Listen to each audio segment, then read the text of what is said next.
What attachment theory says is the longing for a felt sense of connection is a primary need, especially it comes up when we're threatened. Emotional isolation is inherently traumatizing. This is wired into your nervous system. This is not cultural. This is not about cultural context. This is just who you are as a human being. Basically, connection with others is the best survival strategy we ever came up with as a species. And isn't it interesting in this virus that's happening, physical connection with others is challenged, but I trust us. We can still find ways to stay emotionally connected. I don't know if you guys saw this amazing YouTube that's going around of people in Italy standing out on their balconies singing to each other. This warmed my heart. They're singing to each other. Only in Italy would they sing. I don't know quite what they do in Canada. Say, oh dear, would you like some tea or something? But in Italy, they sing to each other. They're keeping the emotional connection because emotional isolation primes helplessness in us. Safe haven connection calms our nervous system, gives us emotional balance, and tells us that distress is manageable. So then we can stay engaged with that distress. We can find a way through it rather than avoiding it, shutting it down, fighting it, whatever. Right? So people need safe haven. I reach out and I touch her. I'm trying to give her safe haven. I'm telling her you're not alone in your pain.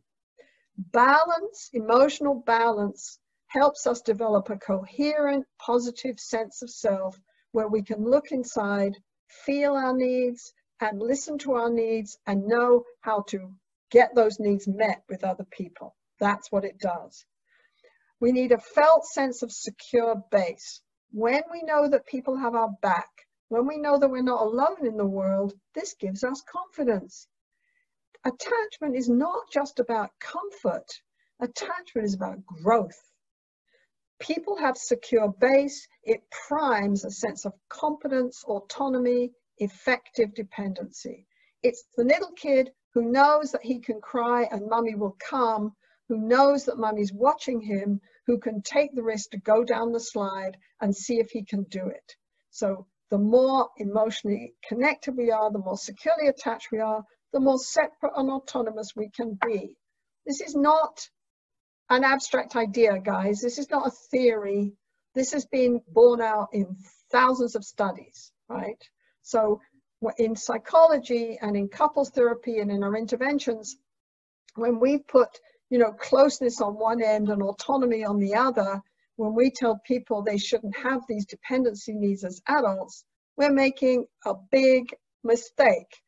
Close connection and the ability to be separate and confident about yourself and go out into the world and keep your emotional balance are two sides of the same coin. What defines the quality of a bond and gives us emotional balance? Oh, I don't know. That's a big question. It's like saying, what is love? It's a question that we've solved. ARE, emotional accessibility, responsiveness, and engagement defines the quality of the bond. And when you feel that coming from another person, your nervous system calms down. You can process information differently. When we don't have that sense of connection, we go into separation distress. We go into panic, protest, clinging, seeking. You see this in couples. In EFT for couples, we're clear that it's emotional disconnection. That's the virus. Conflict is just the inflammation. It's emotional disconnection. People are in separation distress. They lose their balance. If you don't believe me, all you competent therapists out there, I invite you to think about what happens when the person who's most important to you in the world looks at you, as my husband does sometimes, raises his left eyebrow and uses a certain tone of voice where you get that you have crossed a line and done something very bad, and you're going to have rejection cues. I invite you to think about what happens to you. I assure you, I do not stay calm, balanced, and skilled. I do what everyone else does, which is my nervous system goes, oh my God, this is dangerous. So we understand the distress people get into when they find themselves alone in the world. Key interactions are enshrined in mental models of self and other. in expectations, biases, and procedural strategies. And people say, this is the way I am, this is the way others are, this is the way the world is. And we say, no, this is the way that you've shaped it right now, and we're going to shape it differently. Expectations become self-reinforcing. Securely attached people can acknowledge their needs, send coherent messages, take in, give care. They can be resilient in the face of trauma. Insecurely attached people, anxiously attached people get hyper aroused and get upset.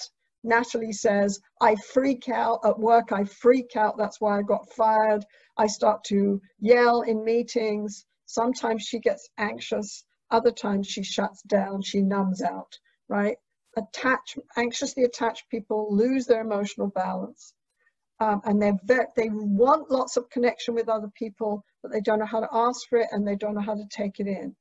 Avoidantly attached people shut down, minimize their needs, run away, say, I don't need other people, I'm not going to feel my feelings, right? I don't need my feelings, I'm just going to skate along the surface of life.